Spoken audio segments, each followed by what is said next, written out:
നിങ്ങൾക്ക് കുറച്ചും കൂടി കട്ടിയായിട്ട് ഉണ്ടാക്കാം.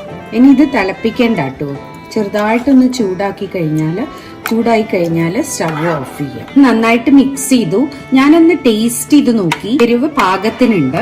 പിന്നെ ഉപ്പ് കുറച്ച് കുറവാണ്, അതുകൊണ്ട് ഞാൻ കുറച്ചും കൂടി ഉപ്പിടാൻ പോവുകയാണ്. അപ്പൊ ഈ ഓറഞ്ചിന് ഒരു ചവർപ്പുണ്ട്, നല്ല ടേസ്റ്റ് ഉള്ള ചവർപ്പാട്ടോ അത്. കുറച്ചും കൂടി മധുരം ഇടാം. ഏകദേശം 1/4 കപ്പാണ് ഞാൻ ആദ്യം ഇട്ടത്. നിങ്ങളുടെ മധുരത്തിനനുസരിച്ച് മതി കേട്ടോ. ഞങ്ങൾക്ക് കുറച്ച് മധുരമുള്ള കൂട്ടാൻ ഇഷ്ടമാണ്. അപ്പൊ ഞാൻ ഒരു 1/4 കപ്പും കൂടി ഇടാൻ പോവുകയാണ്. വിവിധ എല്ലാ ടേസ്റ്റുകളും ഇതിൽ വന്നിട്ടുണ്ട്. അപ്പൊ നല്ല ഉഗ്രം കറി ആയിട്ടുണ്ട്. ഇനിയിപ്പൊ ഞാനൊന്ന് വറവിടാം.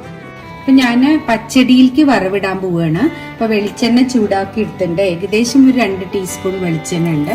എന്നിട്ട് അതിലേക്ക് കടുക് ഇട്ട് പൊട്ടിയിട്ടുണ്ട്. ഈ കടുകിലെ